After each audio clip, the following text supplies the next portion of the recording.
بسم اللہ الرحمن الرحیم۔ ایک ریاست کے بادشاہ نے یہ اعلان کروا دیا کہ کل صبح جب میرے محل کا مرکزی دروازہ کھولا جائے گا، تب جس شخص نے بھی محل میں جس چیز کو ہاتھ لگا دیا وہ چیز اس کی ہو جائے گی۔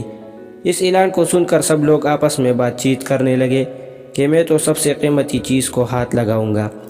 کچھ لوگ کہنے لگے کہ میں تو سونے کو ہاتھ لگاؤں گا، کچھ لوگ چاندی کو تو کچھ لوگ قیمتی زیورات کو، کچھ لوگ گھوڑوں کو تو کچھ لوگ ہاتھی، کچھ لوگ دودھ دینے والے گائے کو ہاتھ لگانے کی بات کر رہے تھے۔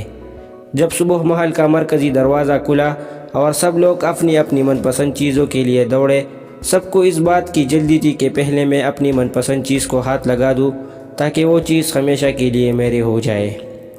بادشاہ اپنی جگہ پر بیٹھا سب کو دیکھ رہا تھا اور اپنے آس پاس ہو رہی بھاگ دوڑ کو دیکھ کر مسکرا رہا تھا۔ اسی وقت اس بھیڑ میں ایک شخص بادشاہ کی طرف بڑھنے لگا اور آہستہ آہستہ چلتا ہوا بادشاہ کے پاس پہنچ کر اس نے بادشاہ کو چھو لیا۔ بادشاہ کو ہاتھ لگاتے ہی بادشاہ اس کا ہو گیا اور بادشاہ کی ہر چیز بھی اس کی ہو گئی۔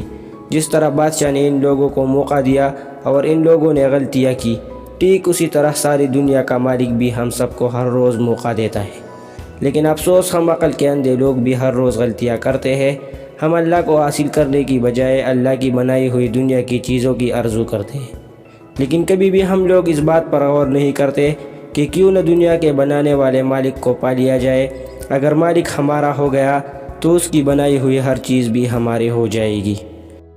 چلو آج تک کے لیے اتنا ہی کافی تھا، ملتے ہیں نیکسٹ ویڈیو میں، تب تک کے لیے اللہ حافظ۔